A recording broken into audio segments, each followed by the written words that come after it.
Imagine a fence so large it stretches over 5,000 kilometers, from Queensland to southern Australia. If it were laid out in a straight line, it could easily connect London to New York. And if you decided to walk along its length, it would take about 6 months to complete the journey. But this fence wasn't built to protect Australia's borders. After all, Australia is surrounded by water. Nor was it constructed to safeguard an important building. Its purpose is entirely different: to keep certain species of animals away from each other. It was in the late 1800s when Australians began constructing parts of this fence. The idea was to create a barrier separating the vibrant and bustling regions of the country, where cities like Melbourne and Sydney thrive, from the arid and hostile outback. They used wooden posts deeply buried into the ground, connected by a wire mesh that stands about 1.8 meters tall. In some sections, the fence has a second layer of electrified wiring to ensure it does its job. Red and white lights were added to aid surveillance during the night. A team of over 20 people works full-time to keep everything in check. And each year, local authorities invest around $750,000 to maintain the structure in good condition. But why all this effort? The main reason was dingoes. These animals, which look like reddish-coated wolves, are Australia's largest carnivorous mammals and also top predators. They were causing many problems for local farmers, especially in southern Queensland, where they often attacked sheep. For the most part, the fence has achieved its purpose, but it isn't foolproof. Some dingoes still manage to slip through, and occasionally wild camels collide with it. Australia also has a significant population of camels roaming the country. Although dingoes are often seen as part of Australia's natural identity, they are not native to the continent. It's believed that these animals arrived in Australia around 4,000 years ago, likely brought over by sailors from Southeast Asia. Once they landed in Australia, dingoes quickly adapted to the arid environment and spread across nearly all regions, from forests to the desert of the outback. They became apex predators, taking on a crucial role in the local food chain, controlling populations of smaller animals such as kangaroos and small mammals. However, this adaptation brought challenges, especially for farmers whose sheep and cattle herds frequently became targets for dingoes. To tackle this threat, the famous Dingo Fence was created, one of the largest protective structures in the world, designed to prevent these predators from causing further damage to agricultural activities. And speaking of camels, Australia has the largest population of wild camels in the world, estimated in the hundreds of thousands. These camels were introduced in the 19th century, brought over from India and Afghanistan to assist with transportation and construction in desert regions, where horses and other pack animals couldn't survive. As transportation technologies advanced, the camels were abandoned and quickly adapted to the arid environment of the outback. Today, they roam freely across the country, and their population has grown so much that they're considered pests in some areas, causing damage to the environment and rural infrastructure. This artificial solution brought more results than the locals expected. They thought there would simply be fewer dingoes inside the fence, but fewer dingoes mean more kangaroos, and more kangaroos mean more competition with sheep for food.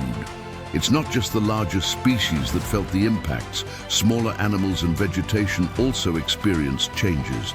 With all this competition in a smaller space, locals noticed a decline in the diversity of flora and fauna. The soil became less nutrient-rich over time, affecting plant growth. Additionally, the fence acts as a barrier to animal migration and seed dispersal, and even the sand dunes have been affected by the lack of vegetation cover to keep them stable. Scientists observed kangaroos on both sides of the fence and noticed that joeys on the inside were, on average, lighter and smaller. The kangaroos on the outside had larger feet and heads for their age. And this wasn't because they were eating a different diet. The kangaroos, sharing the land with the dingoes, had to grow faster to survive.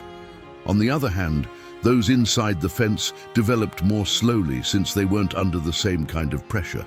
They had to compete with many other animals for food, so being bigger was no longer a priority. Researchers still don't know if this difference is a rapid adaptation or a long-term genetic change. But what if we domesticated the dingoes? Could that help? Many believe that dingoes were once pets in Australia, but that's not certain. Nowadays, they're pretty wild, like wolves, hyenas, or coyotes. Most of them don't need packs to survive and are solitary hunters with sharp instincts. Taming them wouldn't be easy. Even so, dismantling the fence isn't an option for now. Australians are so strict about keeping dingoes out that they've even created laws for anyone damaging the fence. Leaving a gate open could result in up to 3 months in prison, and damaging the fence could cost you 6 months of freedom. That wasn't the first time Australians thought of using a fence to solve problems with animals. Before the dingoes, they had to deal with an invasion of rabbits. As cute as they are, the rabbits were destroying farmland. So the locals came up with the idea of a 3-part fence. The first stretch extended from Ravensthorpe in the south to Peru Station on the Pilbara coast.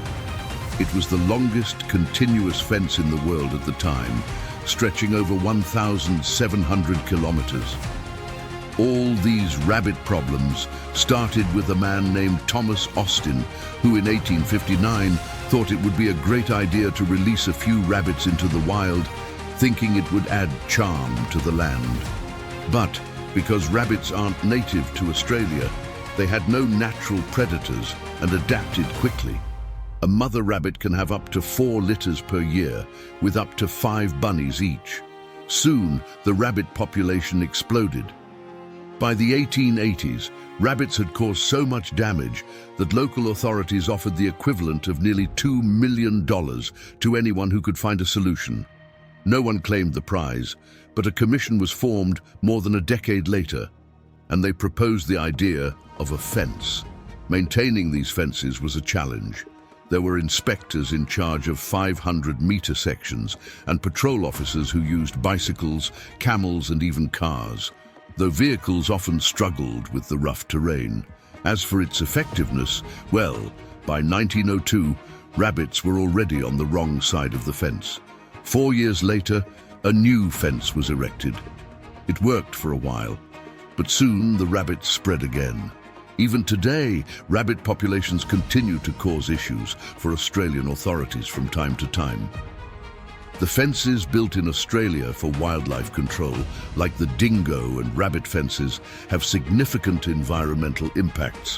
While they do help reduce damage caused by animals like dingoes and rabbits to agricultural areas, they also bring ecological consequences. These structures fragment habitats, preventing the free migration of various species, which affect seed dispersal, pollination, and the natural life cycles of many plants and animals. Additionally, by altering the balance between predators and prey, these fences can lead to unexpected changes in local biodiversity, making them a solution that requires constant adjustments. The Dingo Fence might be the longest, but it's not the strangest. That title might go to the aquarium fence in Turkey, a 49-meter structure built to ensure that the ocean view from a luxury villa could be seen from all levels. Nowadays, it attracts many tourists eager to see the various fish and octopuses. Constructing a transparent structure wasn't too difficult. The challenge was connecting the aquarium to the Aegean Sea through a 4,000-meter underground pipe. This ensures that the water is always flowing, keeping the aquarium clean and the fish happy. To prevent damage or theft, the owner invested in security with a network of 17 cameras equipped with facial recognition technology. Another curious example is the Bra Fence in New Zealand. If you're passing through central Otago, you might stumble upon a fence adorned with bras of all shapes and sizes. It all started in 1999 when a few bras mysteriously appeared on the fence near the road to Cardrona Valley. The idea caught on and more bras were added, turning the fence into a quirky tourist attraction.